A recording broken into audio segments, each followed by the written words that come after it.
Hey guys, this is your fantasy draft girl, Kristen, and your Formula One correspondent. Today I am going to be talking with you about the Las Vegas Grand Prix, as well as some of my thoughts on F1 in general. I will talk about who some of my favorite drivers are, and I'll probably discuss some other drivers and race teams as well. So buckle up and hopefully you stay along for the ride.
And hold on tight, I'm a pretty fast driver.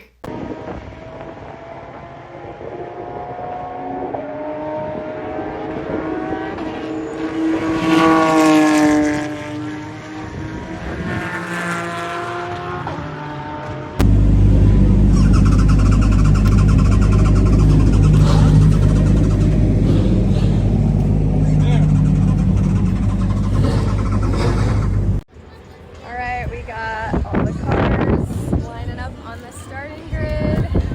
I will be starting the 2-hour race, so hopefully I can give him the lead. Let's go. But at least give him the car, with us pretty far off, so let's go.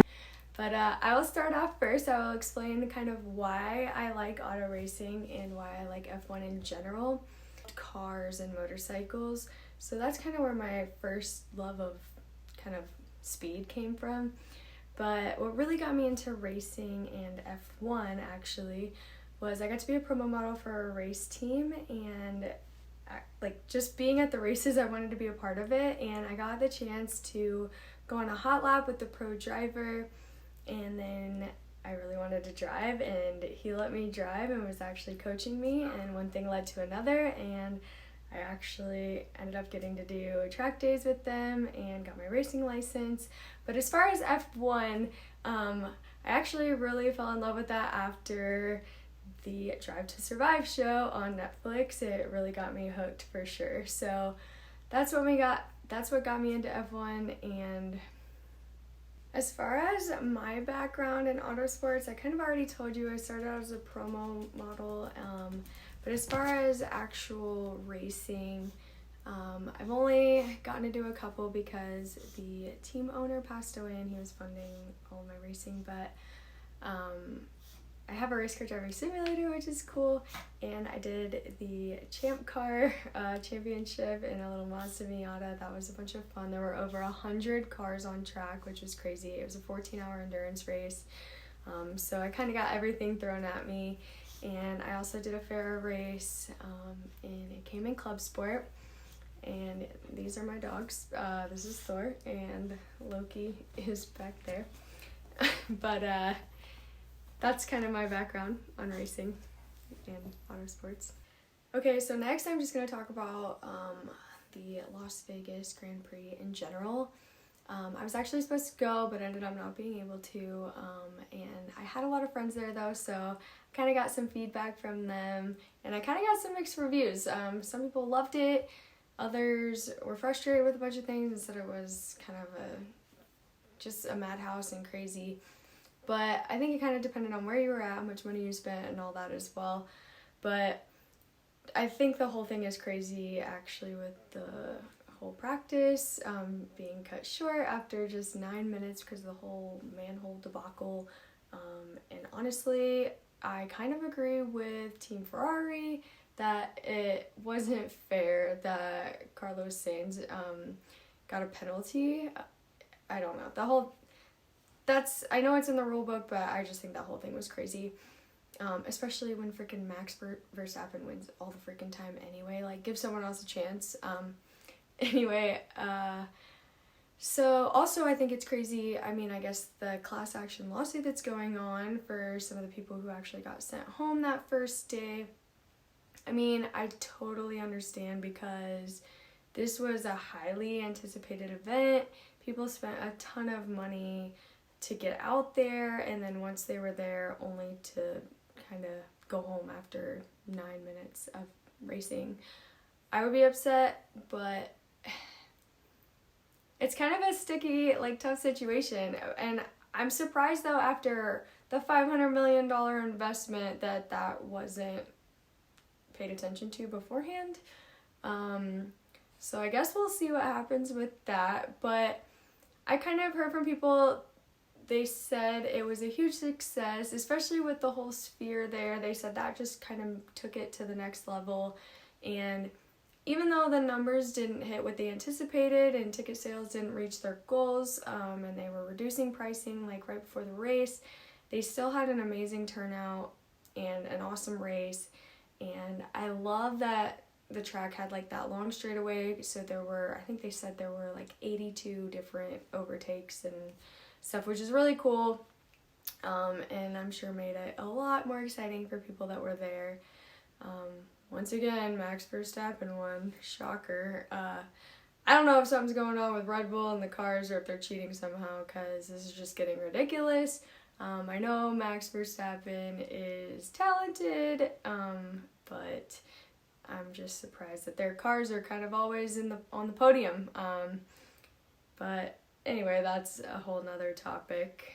So, okay, next question. Who is my favorite driver? My favorite driver is still Lewis Hamilton. I would say he just reminds me more of me. He's kind of like crazy and aggressive and does some crazy stuff. So that's what I love about him. I don't think he has the car this year to beat Verstappen, and Verstappen's awesome, but I'm still just a Lewis Hamilton fan, and I love the Mercedes colors of the car. So that may be a little reason why I love Lewis Hamilton so much.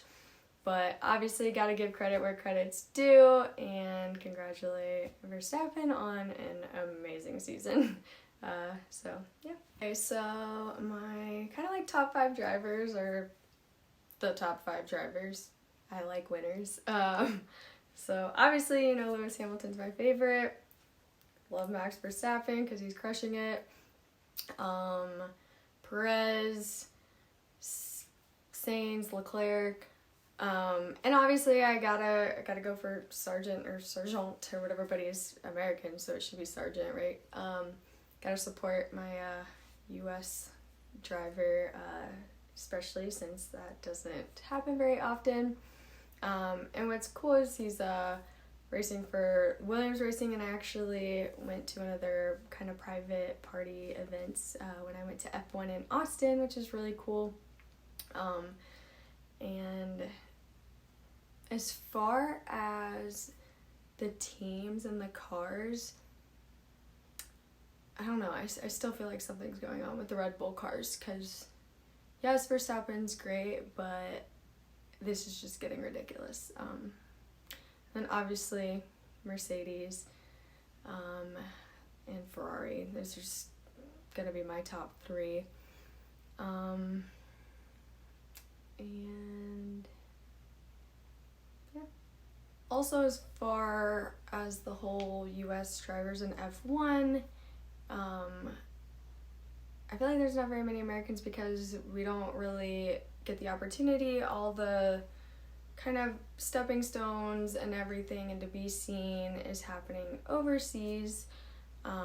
So it's kind of hard to kind of get that opportunity even.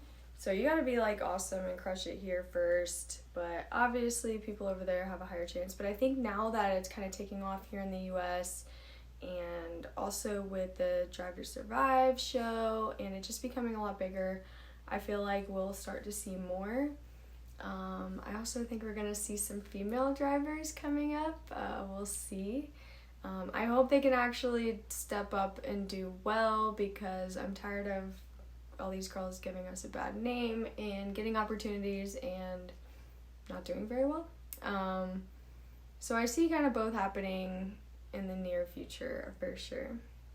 Thank you so much for watching this episode of Fantasy Draft Girls. If you want to see more of me covering more sports topics in the future, please support by liking this video and clicking the subscribe button.